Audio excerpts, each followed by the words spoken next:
이 말씀은 잘 아시는 대로 베드로가 예수님께 대하여 온전한 신앙 고백을 한 것으로 칭찬을 받는 그런 장면입니다.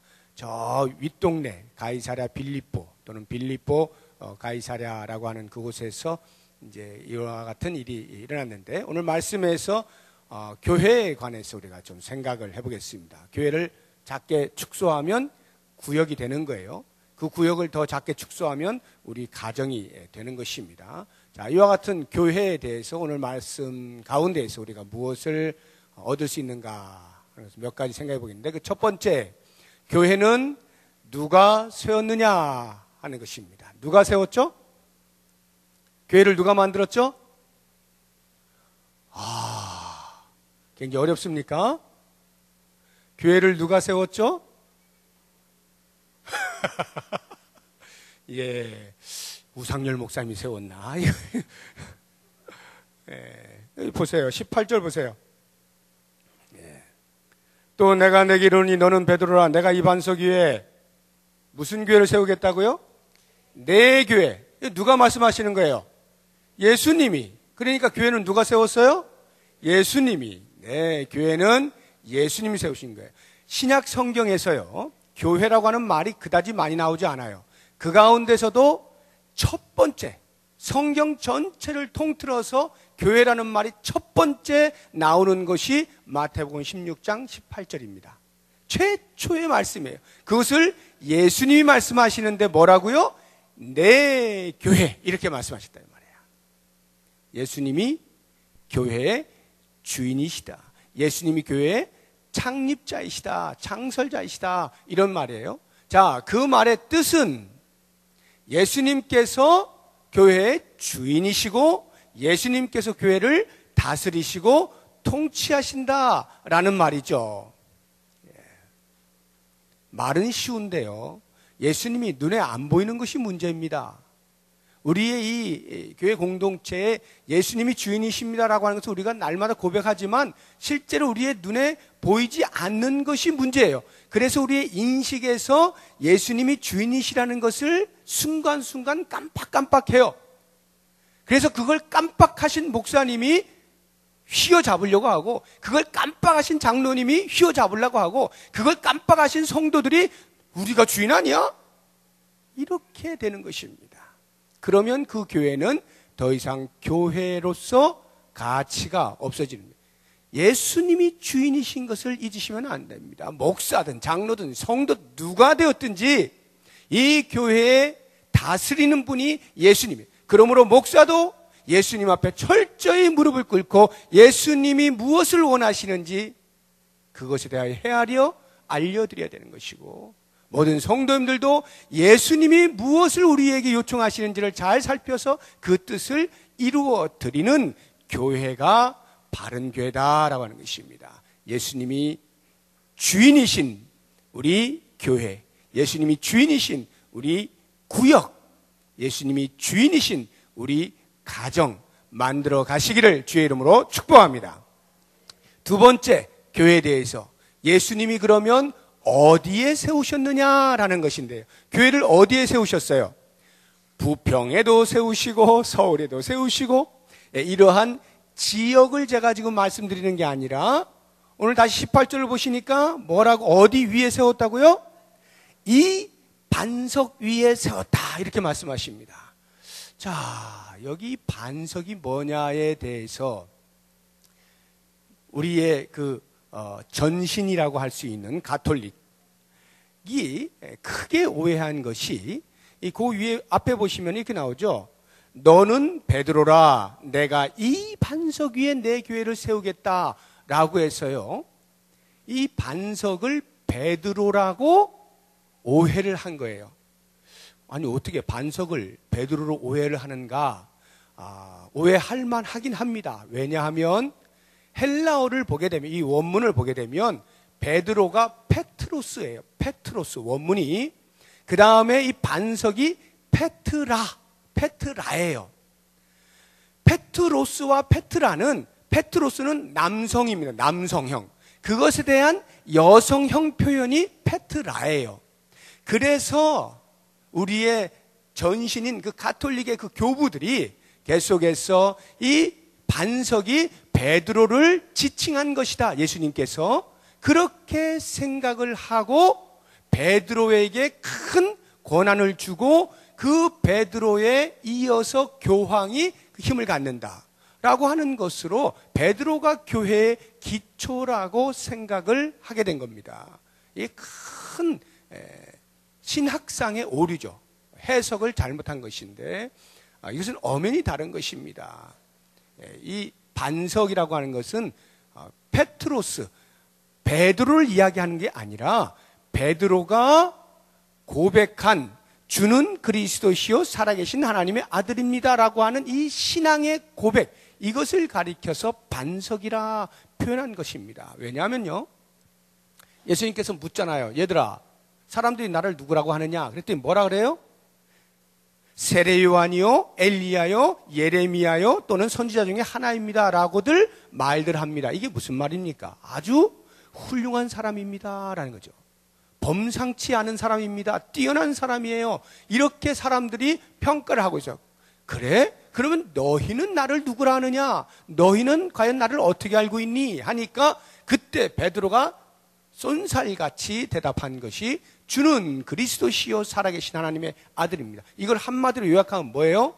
당신은 신이십니다. 사람들은 훌륭한 사람입니다.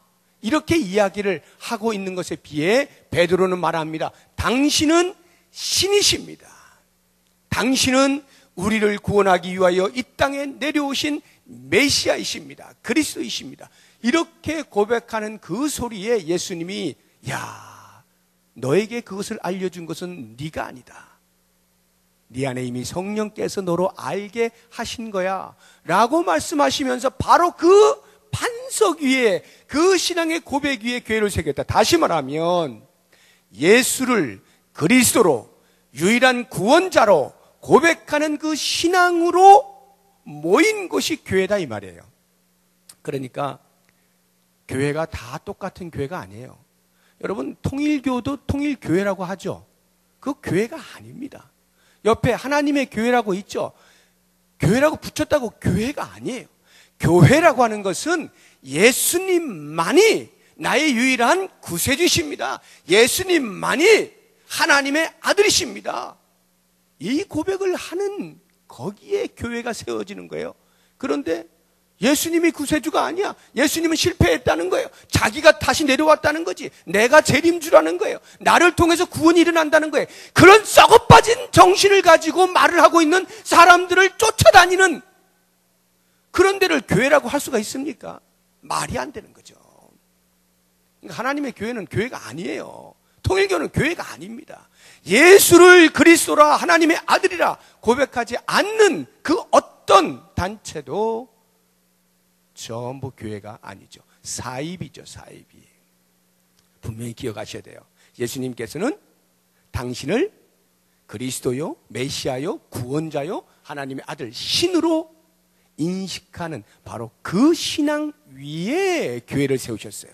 그러니까 교회의 구성원들은 전부 그 고백을 동일하게 하는 사람들. 이 자리에 앉아 계신 분들 가운데서 그 고백을 하지 않으시는 분이 계시다면 몸은 여기 있으나 교회의 구성원일 수는 없는 것입니다. 이 고백이 우리를 하나로 묶어준다 하는 것을 꼭 기억하시고요. 세 번째로, 그러면 예수님께서 왜 교회를 세우셨느냐 하는 거예요.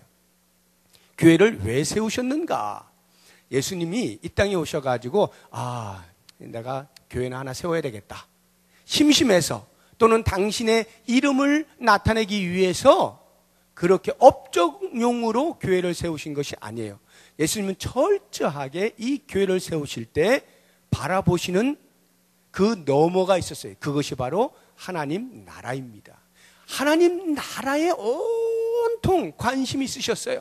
그런데 그 하나님 나라를 어떻게 하면 사람들로 인식할 수 있게 할까를 위한 수단으로 세워진 것이 교회예요. 그러니까 오늘날에 이 땅에 있는 모든 교회들은 만약 하나님 나라를 대변할 수 없다면 그것 또한 교회라고 할 수 없는 것입니다. 그래서 우리 교회가 연구표가 뭐예요? 하나님 나라 이루어가는 신앙 공동체잖아요. 그럼 어떻게 이루어가느냐 할 때 세 가지를 말씀드리잖아요. 주보에 항상 이렇게 보면 세 가지가 나와 있죠. 할 수 있을까요? 성부 하나님의 교회로서 하나님 나라의 뭐를 알리며? 실존, 하나님 나라의 실존, 하나님 나라는 여기에 있습니다 라고 하는 그 실존을 알린다라는 것이고요. 두 번째가 하나님 나라의 완성에 동참하며, 세 번째가 하나님 나라의 삶을 먼저 경험한다, 선험한다. 이게 교회라고요. 하나님 나라와 관계했을 때만 교회는 가치가 있게 되는 거예요. 하나님 나라의 실존을 어떻게 알려요? 이렇게 우리가 모여서 예배하는 가운데에서 하나님을 찬송하는 이 모습에서 하나님 나라가 있음을 세계 만방에 선포하는 거죠. 하나님께서 영광을 받으시는 이 예배를 통하여 하나님 나라는 있습니다 라고 선포하는 것이고, 뿐만 아니라 우리는 하나님 나라의 법대로 사는 사람들입니다 라고 하는 그 하나님 나라의 실존을 알리기 위하여 말씀을 선포하고 가르치는 일이 있어요. 이게 교육이에요. 교회 안에 교육이 없으면 아무것도 아니에요. 하나님의 말씀을 가르치는 일이 없으면 그건 교회라고 할 수가 없어요. 하나님의 말씀이 선포되어지고 가르쳐질 때 거기에서 하나님 나라의 실존이 있는 것을 알릴 수가 있는 거죠. 어떻게 하나님 나라의 완성에 동참합니까? 어떻게 하나님 나라가 완성되는 일에 우리가 쓰임받을 수 있어요? 당연히 복음을 증거하는 일이죠. 선교하는 일이죠. 또한 이 세상에서 그리스도의 사랑을 나누어주는 봉사의 직무를 감당함으로써 하나님 나라의 완성에 동참하게 되는 것이죠.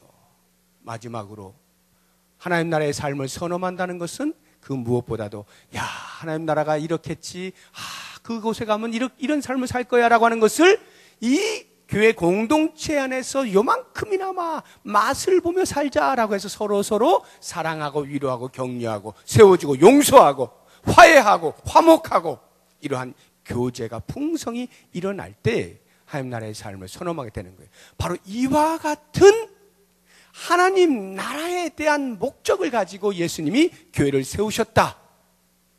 이 사실을 기억하면서 우리가 지향하고 있는 이 5가지 예배, 교육, 선교, 봉사, 교제, 이 5가지 끊임없이 이 땅에 교회가 세워져 있는 한 이루어 나가야 할, 성취해야 될 과제인 것을 기억하시고 우리 교회가 이와 같은 풍성한 은혜가 넘쳐날 수 있기를 주의 이름으로 축복합니다.